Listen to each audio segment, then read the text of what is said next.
Assalamualaikum warahmatullahi wabarakatuh. Shalom, Om Swastiastu, Namo Buddhaya, salam kebajikan bagi kita semua.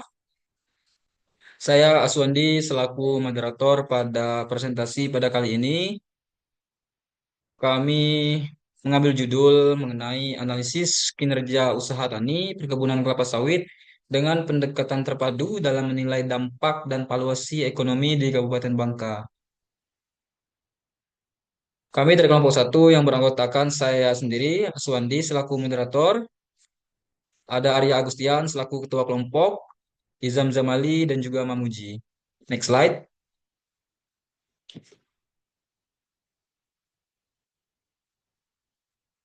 Oke, baik. Yang pertama yaitu latar belakang. Diketahui bahwa Provinsi Kepulauan Bangka Belitung merupakan salah satu daerah yang memiliki potensi pada komoditas kelapa sawit yang cukup berkontribusi dalam perekonomian di Indonesia. Bangka Belitung menyumbang sebanyak 860,40 ton pada tahun 2023. Penelitian ini bertujuan untuk menganalisis secara menyeluruh kinerja usaha perkebunan kelapa sawit. Penelitian ini mempertimbangkan berbagai faktor yang mempengaruhi keberhasilan dan juga keberlanjutan sektor ini. Dengan pendekatan yang terencana, penelitian ini fokus pada dampak ekonomi yang dihasilkan oleh perkebunan kelapa sawit di Kepulauan Bangka Belitung. Diharapkan hasil penelitian ini dapat memberikan rekomendasi strategis untuk mengembangkan sistem perkebunan yang lebih ramah lingkungan dan juga berkelanjutan. Next slide. Oke, baik. Selanjutnya yaitu mengenai kajian teori. Kelapa sawit merupakan komoditas perkebunan yang berperan penting dalam perekonomian Indonesia. Menurut Undang-Undang Nomor 39 Tahun 2014 Pasal 1, kegiatan perkebunan mencakup pengolahan sumber daya alam, tenaga kerja, alat dan mesin, sarana produksi, proses panen, hingga pemasaran hasil. Dengan pengelolaan yang terintegrasi, kelapa sawit dapat terus mendukung keberlanjutan ekonomi nasional. Agung 2023. Mungkin sekian penyampaian materi dari saya. Selanjutnya bakalan disampaikan oleh Mamuji. Kepada Mamuji dipersilahkan. Baiklah, terima kasih atas kesempatannya. Di sini saya akan melanjutkan pemaparan materi.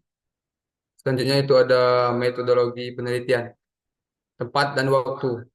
Penelitian dilakukan di Provinsi Bangka Belitung. Penelitian dilaksanakan pada bulan November 2024.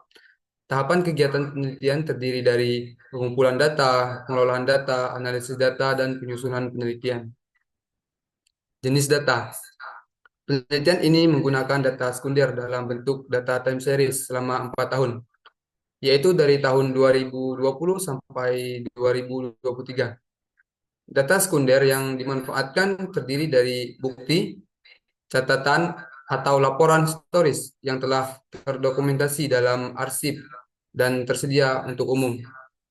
Sumber data tersebut diperoleh dari berbagai lembaga terkait, seperti Kementerian Pertanian Indonesia, Badan Pusat Statistik Provinsi Bangka Belitung, serta Dinas Perkebunan Provinsi Bangka Belitung. Metode analisis. Metode analisis yang digunakan dalam penelitian ini melibatkan pengumpulan data melalui kuesioner, data yang diperoleh dari Badan Pusat Statistik, serta data yang diambil dari instansi terkait seperti dinas pemerintah. Data tersebut dianalisis untuk memberikan gambaran yang objektif dan mendalam mengenai topik yang diteliti. Next slide. Oke, kita masuk ke pembahasan. Yang pertama itu ada dampak perkebunan kelapa sawit bagi perekonomian Bangka Belitung. Nah, bisa dilihat dari gambar 4.1 pendapatan rata-rata per tahun. Nah, sumber data diolah sendiri pada tahun 2024.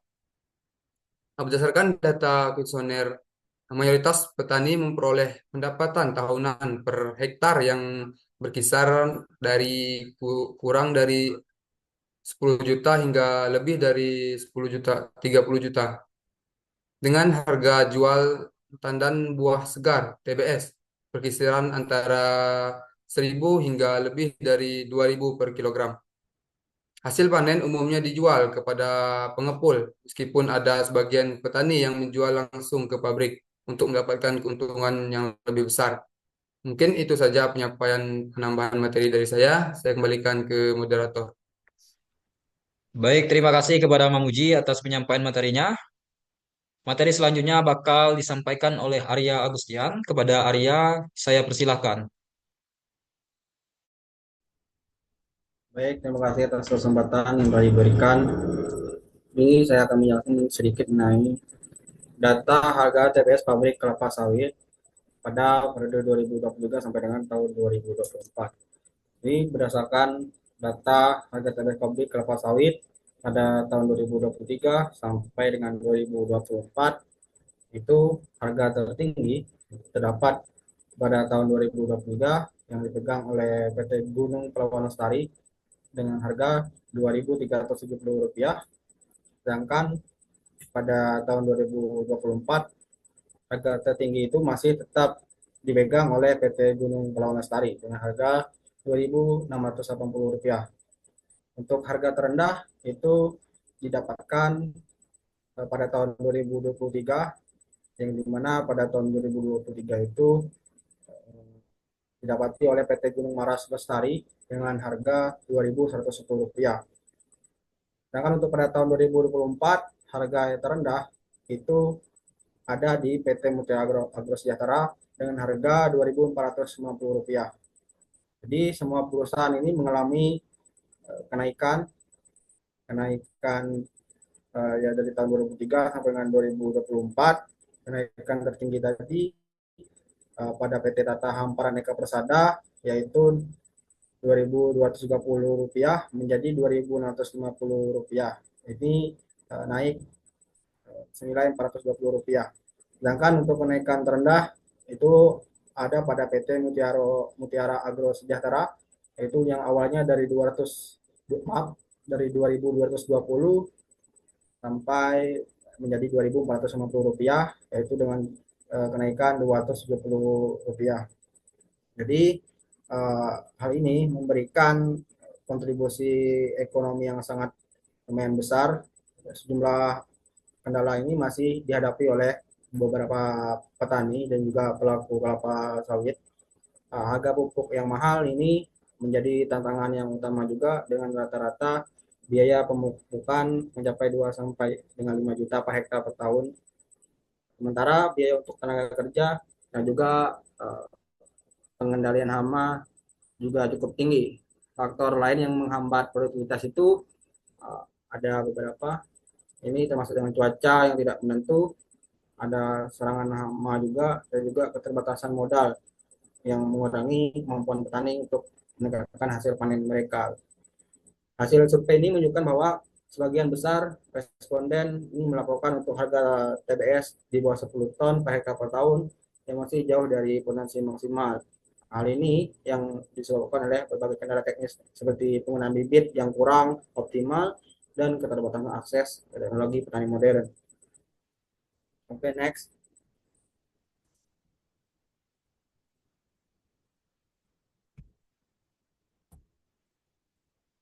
Selanjutnya, di sini ada kontribusi strategis petani perkebunan kelapa sawit dalam mendorong pertumbuhan ekonomi di Bangka Belitung.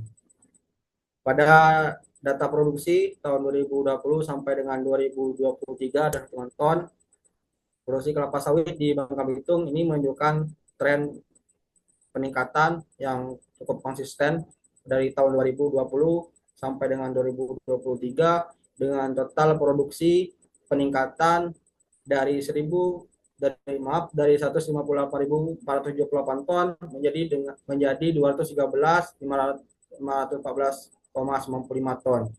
Kenaikan ini mencerminkan adanya peran strategis yang dapat mendorong pertumbuhan ekonomi daerah.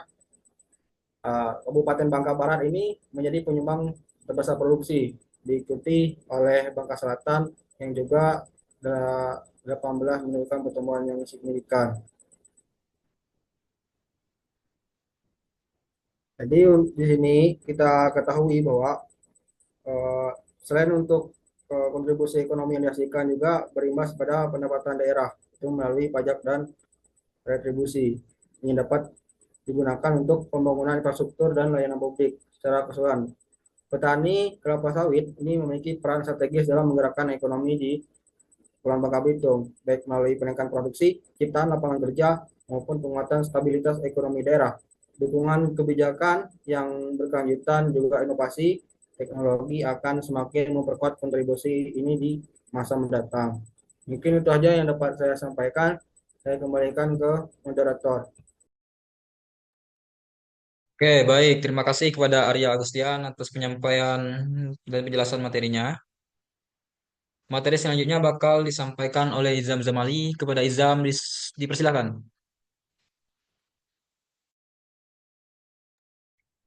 Baik, terima kasih kepada moderator atas kesempatannya. Baik, di sini saya akan melanjutkan eh, materi yang tadi habis dibahas oleh saudara Arya. Yang yaitu C, faktor penghambat dalam pengembangan sektor perkebunan kelapa sawit.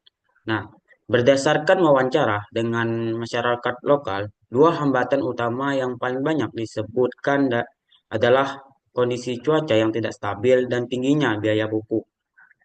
Nah, cuaca yang ekstrim seperti kemarau atau hujan yang tidak teratur dapat mengganggu pertumbuhan optimal tanaman kelapa sawit sehingga menurunkan produktivitas. Selain itu, harga pupuk yang mahal menjadi beban tambahan bagi petani sebagai salah satu komponen penting dalam pertanian. Mahalnya pupuk seringkali membatasi kemampuan petani untuk memberikan nutrisi yang memadai bagi tanaman, yang pada akhirnya ini menjadi atau mempengaruhi hasil panen dan pendapatan mereka. Next.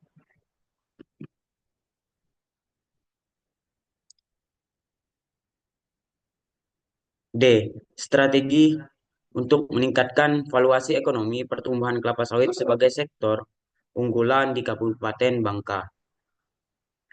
Untuk mencapai tingkat produksi yang optimal, petani perlu memperhatikan penggunaan faktor-faktor produksi dalam usaha tani yang berpengaruh terhadap hasil produksi dan pendapatan.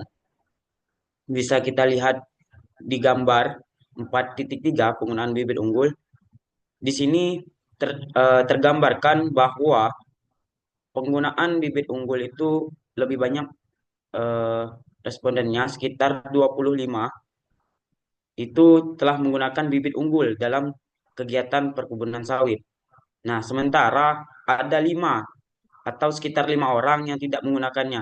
Hal ini menunjukkan bahwa sebagian besar masyarakat telah menyadari pentingnya penggunaan bibit unggul untuk meningkatkan produktivitas dan hasil panen. Namun, eh, keberadaan kelompok kecil yang belum menggunakan bibit unggul ini adanya tantangan seperti keterbatasan akses terhadap bibit unggul, biaya yang tinggi, atau kurangnya pemahaman mengenai manfaat untuk mengatasi hal tersebut. Nah, ini tentunya diperlukan strategi berupa edukasi dan penyuluhan kepada masyarakat, memberikan subsidi atau bantuan untuk mempermudah akses terhadap bibit unggul, serta penguatan kerja dengan produsen bibit agar distribusinya lebih merata. Dengan pendekatan ini diharapkan pengguna bibit unggul dapat diterapkan secara menyeluruh sehingga mendukung peningkatan produktivitas perkebunan sawit dan perekonomian di Kabupaten Bangka. Next.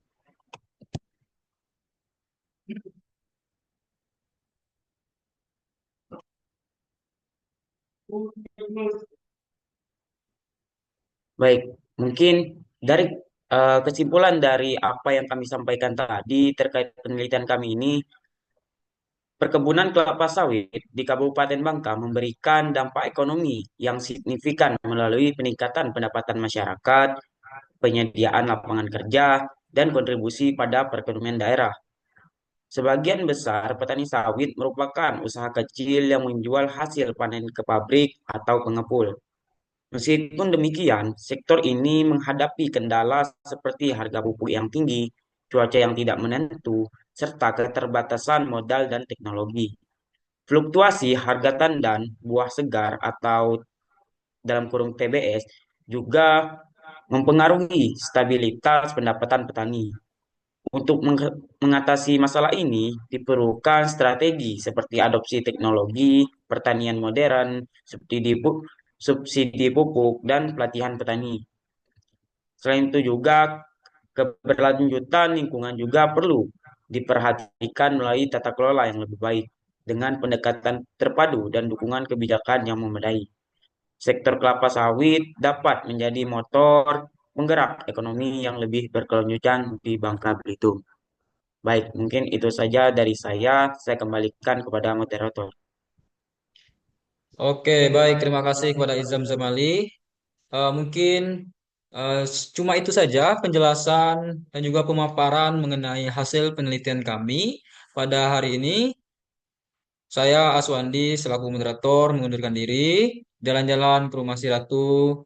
Wassalamualaikum warahmatullahi wabarakatuh.